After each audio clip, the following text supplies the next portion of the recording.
Hello students, welcome you all. बच्चों, आज मैं बीएड थर्ड सेमेस्टर की क्लास में पढ़ाऊंगी गाइडेंस एंड काउंसलिंग, निर्देशन एवं परामर्श। मैंने आपको बताया है कि निर्देशन और परामर्श क्या है, एक सहायता है।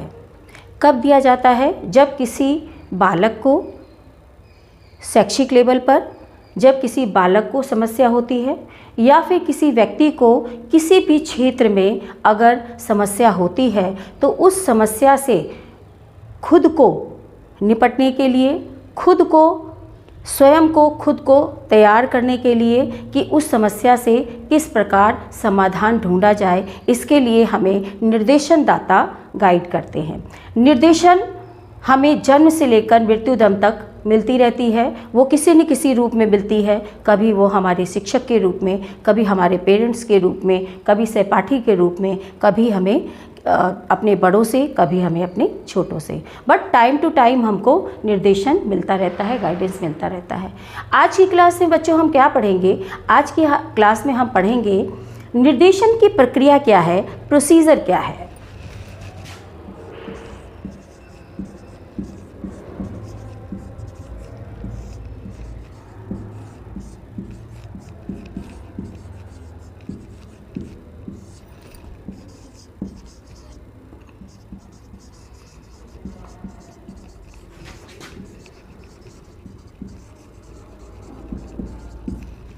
मतलब स्टेप्स कौन कौन से होते हैं, किस किस ढंग से निर्देशन दाता कौन कौन से स्टेप्स को फॉलो करके निर्देशन प्रदान करता है। निर्देशन बेटा एक संगठन के द्वारा दिया जाता है। उसमें एक व्यक्ति निर्देशन नहीं दे सकता है, बल्कि पूरा संगठन इस कार्य के लिए रहता है और अपनी सेवाओं के द्वारा कहीं न कहीं वो व्यक्ति की समस्या से संबंधित निदान ढूंढता है।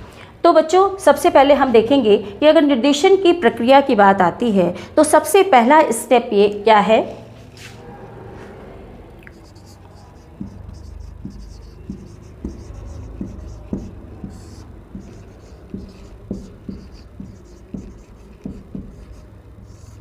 आवश्यकता की पहचान। क्या है बच्चों? आवश्यकता की पहचान। देखिए, सबसे पहला प्रोसीजर में अगर हम देखें, पहला स्टेप है कि हमें आवश्यकता की पहचान करनी है। आवश्यकता किसकी? निर्देशन की। कि अगर निर्देशन की आवश्यकता है तो वो किस क्षेत्र में है? क्या वो एजुकेशनल क्षेत्र में है या वोकेशनल क्षेत्र में है या पर्सनल क्षेत्र में है? ये आपको देखना है कि वो किस क्षेत्र में हमें निर्देशन प्रदान करना है। मतलब निर्देशन दाता के रूप में निर्देशन दाता को ये देखना है कि अगर किसी की समस्या है तो क्या वो शैक्षिक है, क्या वो व्यावसायिक है या फिर क्या वो पर्सनल है, व्यक्तिगत समस्या है। तो पहले हम उसकी प्रकृति को देखेंगे कि किस प्रकृति का समस्या, किस प्रकृति की समस्या है जिसका निदान हमें करना है। तो सबसे पहले आवश्यकता देखेंगे कि बालक की आवश्यकता किस क्षेत्र में है और उसे किस प्रकार का निर्देशन चाहिए। तो सबसे पहले हम आवश्यकता की पहचान करेंगे। दूसरा, अगर हम बात करें बच्चों, तो आवश्यकता की पहचान जब हमारी हो जाती है तो हमने आवश्यकता पहचान लिया। अब आवश्यकता पहचानने के बाद हम क्या करेंगे? उसके लिए हम क्या करेंगे? डेटा कलेक्शन करेंगे। क्या करेंगे? जानकारी एकत्र करना, मतलब कलेक्शन ऑफ डेटा। नंबर 1 पे क्या करेंगे? आवश्यकता की पहचान करेंगे। नंबर 2 पर क्या करेंगे? जब आवश्यकता हमने पहचान लिया, मान लीजिए हमने शैक्षिक एजुकेशनल समस्या का पहचान कर लिया कि जो भी प्रॉब्लम है वो एजुकेशनल प्रॉब्लम है, तो अब उससे संबंधित देखो बच्चों, अगर कोई समस्या है तो उसके निवारण के लिए या उसके उपचार के लिए बिना जानकारी एकत्र किए उसके विषय में हम किसी भी नतीजे पर नहीं पहुंच सकते हैं। अगर आप मान लीजिए डॉक्टर के पास जाते हैं और आपको कोई समस्या है स्वास्थ्य से रिलेटेड।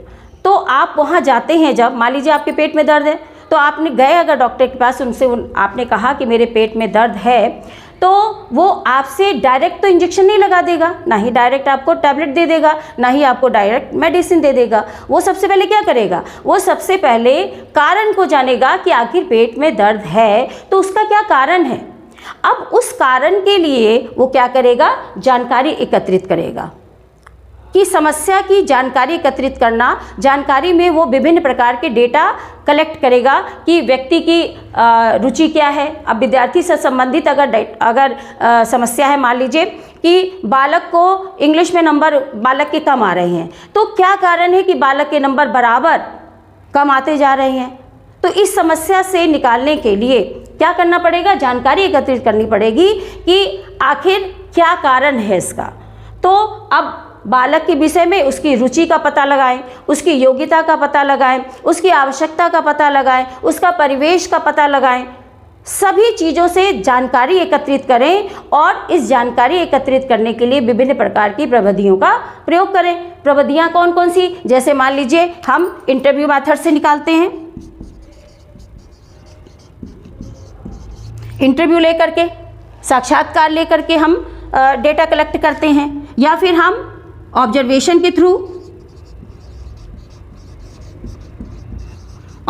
के थ्रू डेटा कलेक्ट करते हैं, मतलब प्रेक्षण के थ्रू करते हैं, या फिर रिकॉर्ड्स के थ्रू जो हमारे कॉलेज में रिकॉर्ड्स होते हैं उसके थ्रू भी हम जानकारी एकत्रित कर सकते हैं। ठीक है। उसके बाद और हम क्या कर सकते हैं, जैसे क्वेश्चनआयर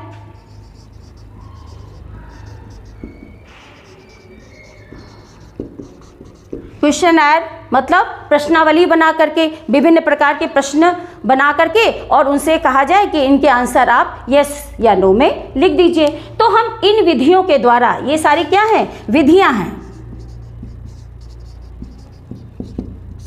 इन विधियों के द्वारा हम क्या कर सकते हैं, डेटा कलेक्ट कर सकते हैं। तो बालकों के विषय में अगर शैक्षिक समस्या है तो बालकों के विषय में जानकारी एकत्रित करने के लिए हम इन प्रविधियों का प्रयोग करेंगे। अब देखिए, अगर आगे इसके देखें हम तो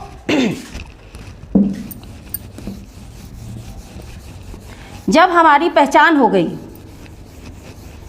आवश्यकता की पहचान हो गई, identification of needs, identification of need, जब आपने आइडेंटिफाई कर लिया कि नीड कहाँ पर है, किस क्षेत्र में है, देन कलेक्शन ऑफ डाटा, जानकारी को एकत्रित किया।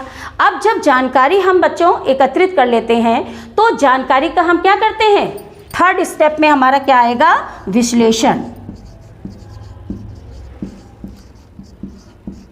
थर्ड स्टेप में क्या आएगा, विश्लेषण आएगा। विश्लेषण का मतलब एनालिसिस, एनालिसिस ऑफ किसका, डेटा का।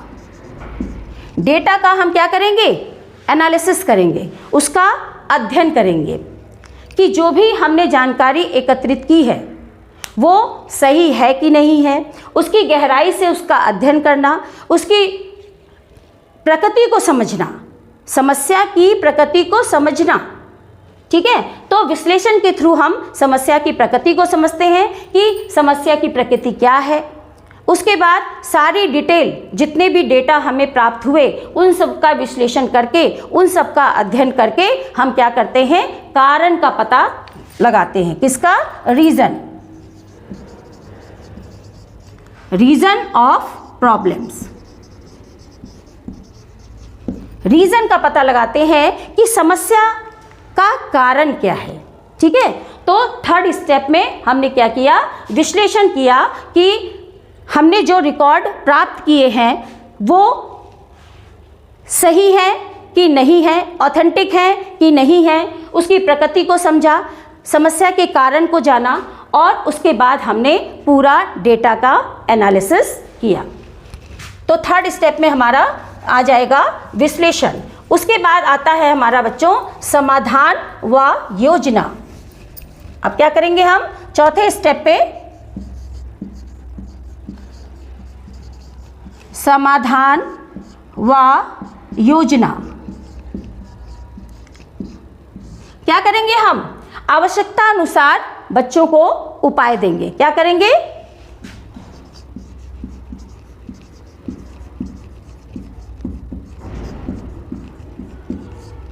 जिस क्षेत्र में समस्या है उसकी आवश्यकता अनुसार हम क्या करेंगे? उपाय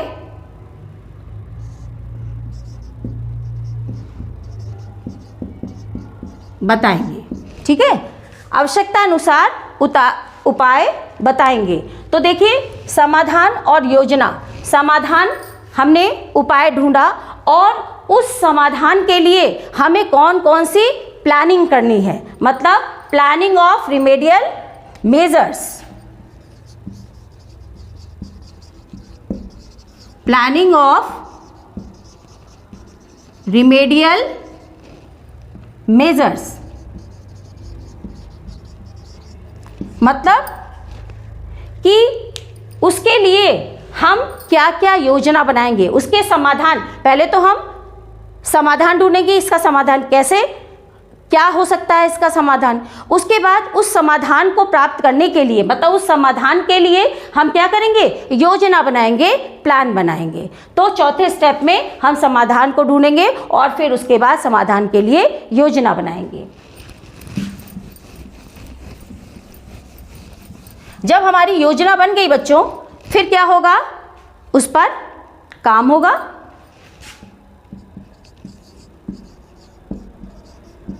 कार्यान्वयन। ठीक है, मतलब इम्प्लीमेंटेशन ऑफ गाइडेंस।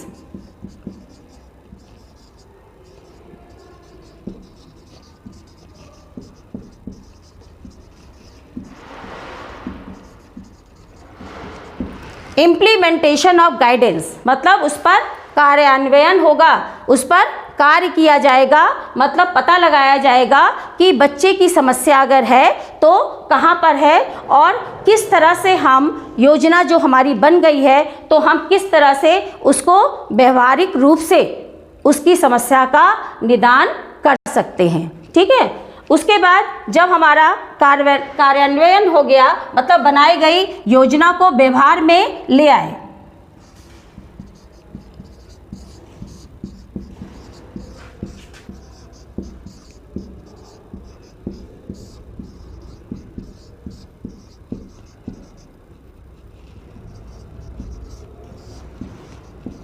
बनाई गई योजना को व्यवहार में लाना।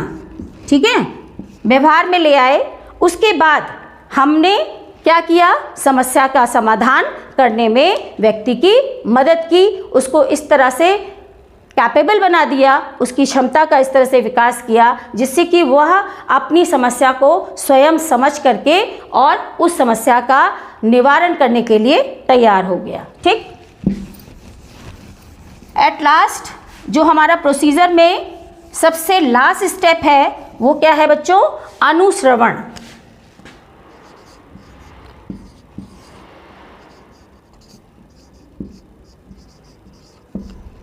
जिसको कि हम क्या कहते हैं?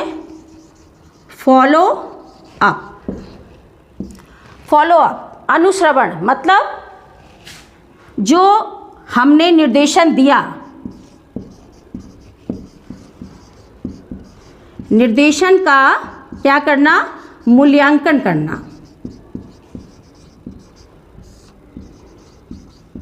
क्या करना? मूल्यांकन करना। निर्देशन का मूल्यांकन का मतलब क्या है?